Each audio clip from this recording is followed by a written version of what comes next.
Bonjour les parents verts prudents. Comment entourer vos enfants d'un environnement favorisant la santé? Aujourd'hui, je vous propose d'aborder le sujet des produits cosmétiques pouvant contenir des substances préoccupantes, sujet qui est au cœur de la recherche du savon magique. Et dans cette vidéo, on va voir ensemble des principes de base pour réduire l'exposition des enfants. Bonjour à tous et bienvenue dans cette nouvelle vidéo de mon défi, une vidéo par jour pendant 30 jours, pour fêter la sortie d'À la recherche du savon magique. Je suis Guillaume, sur cette chaîne je partage des conseils et des astuces pour vous aider à entourer les enfants d'environnements plus sains, avec moins de pollution et plus de nature. Si c'est votre première visite, je vous invite à télécharger mon guide offert qui vous donne les essentiels pour bien démarrer en santé environnementale pour parents. Le lien est dans la description. Les principes de base que je souhaite partager avec vous aujourd'hui, ils sont directement en lien avec le contenu de l'anti-sèche des parents, la seconde partie du livre qui, comme son nom l'indique, présente les informations essentielles à connaître pour les parents. Le premier principe que je souhaite partager avec vous, c'est être très prudent pendant la période des 1000 premiers jours. En effet, il y a à peu près 1000 jours entre la conception et les 2 ans de l'enfant. Cette période présente de grandes vulnérabilités aux effets des substances chimiques, avec ce qu'on appelle les fenêtres de vulnérabilité.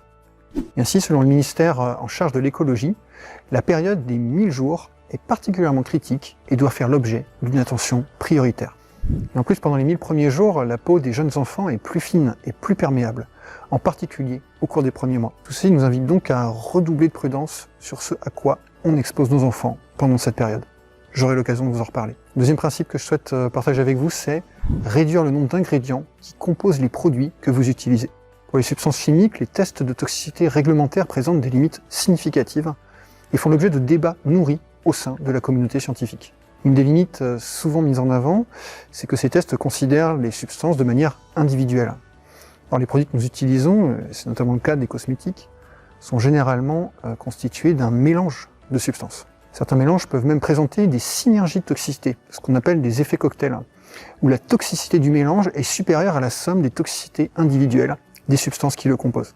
Pour diminuer les risques et les incertitudes associées au mélange de substances, mieux vaut donc privilégier les produits contenant un minimum d'ingrédients, pour ceux qu'on achète et aussi pour ceux qu'on fabrique. Dans cette logique, sur le site des 1000 premiers jours, Santé publique France recommande de réduire le nombre de produits que vous utilisez. Et pour choisir vos produits, prenez ceux qui affichent une liste d'ingrédients plus courte.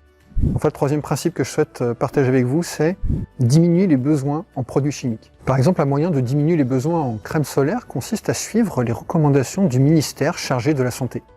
Éviter le soleil entre 12h et 16h et se protéger en portant t-shirt, chapeau et lunettes. Pour progresser sur cette voie, on peut déjà commencer par les produits qui apportent peu de bénéfices, à nos yeux en tout cas. Ainsi, lorsqu'on demandait à Philippe Endler des lignes directrices raisonnables, il répondait notamment « N'acceptez aucun risque lorsque les avantages associés semblent relativement insignifiants ».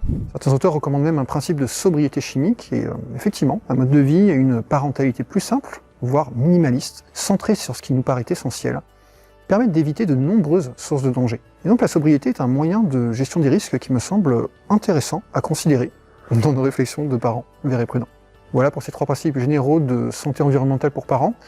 S'ils vous paraissent utiles, je vous invite à mettre un pouce bleu, à laisser un commentaire et surtout à vous abonner en activant la cloche. C'est important pour que YouTube comprenne que le contenu de cette chaîne est utile et favorise sa diffusion. Je vous rappelle que je fais cette vidéo pour fêter la publication d'À la recherche du savon magique, qui est disponible dans toutes les bonnes librairies francophones. Je vous rappelle que je vous offre un cadeau si vous l'achetez dans une librairie physique. Envoyez-moi une photo de votre ticket de caisse à l'adresse mail qui apparaît à l'écran et qui se trouve dans la description, et je vous enverrai une checklist pour agir sur les autres sources potentielles de polluants dans la salle de bain. Un bon complément au livre donc, pour réduire les expositions préoccupantes du quotidien. Une bonne partie de ce défi de 30 jours sera consacrée à répondre à vos questions, donc vous pouvez m'indiquer en commentaire les questions que vous avez en lien avec un problème ou une frustration par rapport à l'environnement de vos enfants au sens large. J'essaierai de faire un maximum de vidéos-réponses dans les prochains jours. Voilà, je vous dis à demain pour la prochaine vidéo. En attendant, je vous invite à faire partie des parents verts et prudents, des parents qui appliquent les grands principes de santé environnementale pour leurs enfants. À demain.